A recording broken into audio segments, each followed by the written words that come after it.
One of the minds behind the wireless tech in your phone was not a Silicon Valley engineer.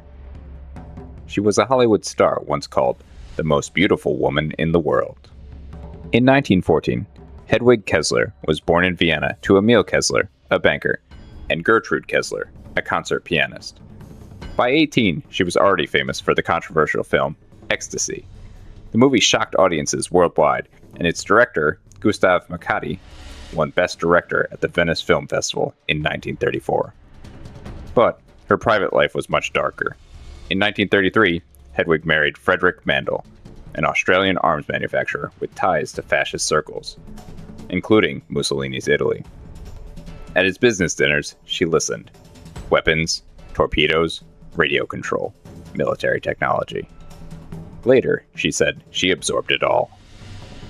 4 years later, she fled to London, leaving Mandel behind. There, she met MGM's Louis B. Mayer. On a New York-bound ship, she impressed him enough to earn a $500 a week contract. Mayer also gave her a new name, Hedy Lamarr. Hollywood wanted her beauty.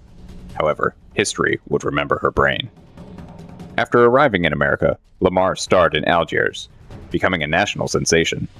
Then, around 1940, she met George Antheil, an avant-garde composer known as the bad boy of music. Antheil was famous for Ballet Mécanique, a piece built around synchronized player pianos. That detail matters, because as Nazi U-boats were sinking ships, Lamarr started thinking about radio-guided torpedoes. The problem was simple. If a torpedo used one radio frequency, the enemy could jam it. Lamarr's idea was different. What if the signal kept jumping? Not encryption, not scrambling the message like a secret code, frequency hopping, rapidly moving the signal across different radio frequencies so the enemy could not easily block it. Lamarr had the military insight, and Thiel had the synchronization idea. Together, they designed a system where the transmitter and receiver would hop across 88 frequencies in sync, using matching perforated player piano rolls. 88 frequencies, 88 piano keys. If the enemy did not know the pattern, they could not easily jam the signal without trying to blanket every hop at once. Lamarr and Antheil filed a patent on June 10, 1941. It was granted on August 11, 1942. Afterwards, they brought it to the Navy, and the Navy shelved it.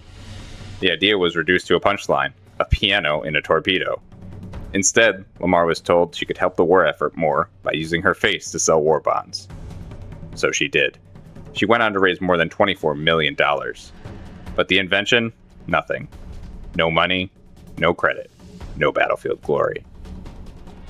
Years later, after the patent had expired, the idea resurfaced in military communications. By 1962, frequency hopping concepts were being used in systems connected to the Cuban Missile Crisis.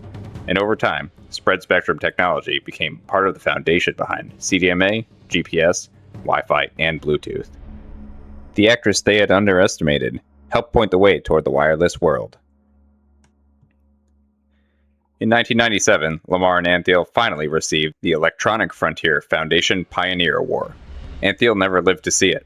Lamarr died in 2000 at 85 years old. In 2014, they were inducted into the National Inventors Hall of Fame. Her story lives on in the documentary Bombshell. Hollywood sold Hedy Lamarr as a face. History will remember her as a signal.